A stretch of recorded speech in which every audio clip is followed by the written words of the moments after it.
Hi everyone, welcome to my All the Basic Found YouTube channel. ଆଜି ପଢ଼ିବା ଇକୋନୋମିର ଉପଭୋଗ ଓ ଚାହିଦା। କିଛି ସିଲେକ୍ଟିଭ MCQ ଡିସ୍କସ୍ କରିବା। ଚାଲ ଷ୍ଟାର୍ଟ କରିବା। ପ୍ରଥମ ପ୍ରଶ୍ନ, ଉପଭୋଗ କହିଲେ କ'ଣ ବୁଝ? ଉପଭୋଗ କହିଲେ ଉପଯୋଗିତାକୁ ବୁଝାଏ। ଦ୍ୱିତୀୟ, ନେକ୍ସଟ ପ୍ରଶ୍ନ, ସୀମାନ୍ତ ଉପଯୋଗିତା ସର୍ବଦା କ'ଣ ହେବ?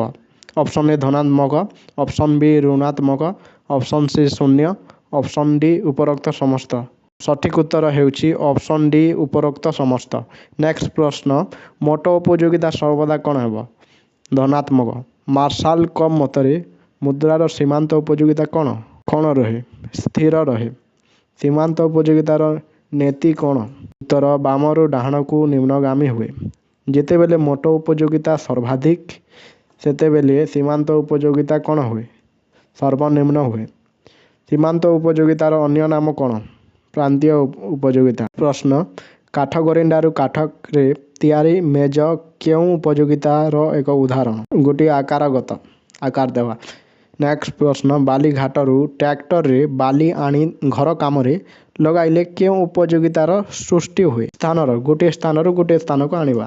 ନେକ୍ସଟ ପ୍ରଶ୍ନ, ଦ୍ରବ୍ୟ ତୁଳନାରେ ମୁଦ୍ରାର ସୀମାନ୍ତ ଉପଯୋଗିତାର ହ୍ରାସ ହାର ଅପେକ୍ଷାକୃତ କ'ଣ? କମ୍ ହେବ। ନେକ୍ସଟ ପ୍ରଶ୍ନ, ନିମ୍ନୋକ୍ତ ମଧ୍ୟରୁ କେଉଁଟି ହ୍ରାସମାନ ସୀମାନ୍ତ ଉପଯୋଗିତାର ସୂତ୍ରର ବ୍ୟତିକ୍ରମ? ଅପସନ୍ ଏ ଅସ୍ୱାଭାବିକ ଉପଭୋକ୍ତା, ଅପସନ୍ ବି ଅବିଭାଜ୍ୟ ଦ୍ରବ୍ୟ, ଅପସନ୍ ସି ମୁଦ୍ରା, ଅପସନ୍ ଡି ଉପରୋକ୍ତ ସମସ୍ତ। ସଠିକ୍ ଉତ୍ତର ହେବ ଉପରୋକ୍ତ ସମସ୍ତ। ନେକ୍ସଟ ପ୍ରଶ୍ନ, କେଉଁ ଦ୍ରବ୍ୟର ସୀମାନ୍ତ ଉପଯୋଗିତା ଶୂନ୍ୟ ହୁଏ ନାହିଁ? ସଠିକ୍ ଉତ୍ତର ମୁଦ୍ରାର। ନେକ୍ସଟ, କେଉଁ ସୂତ୍ରକୁ ପ୍ରତିସ୍ଥାପନ ସୂତ୍ର କୁହାଯାଏ? ସମସୀମାନ୍ତ ଉପଯୋଗିତା। ନେକ୍ସଟ ପ୍ରଶ୍ନ, କାହାର ସୀମାନ୍ତ ଉପଯୋଗିତା ଶୂନ୍ୟ ହୁଏ ନାହିଁ? ମୁଦ୍ରାର। ନେକ୍ସଟ ପ୍ରଶ୍ନ, ସର୍ବାଧିକ ପରିତୃପ୍ତି ନିମନ୍ତେ ବିଭିନ୍ନ ଦ୍ରବ୍ୟର ମିଳୁଥିବା ଉପଯୋଗିତା କ'ଣ? କ'ଣ ହେବ? ସମାନ ହେବ। ନେକ୍ସଟ ପ୍ରଶ୍ନ, ଉପଭୋଗ ବୃଦ୍ଧି ସହିତ ମୋଟ ଉପଯୋଗିତା କ'ଣ ହେବ?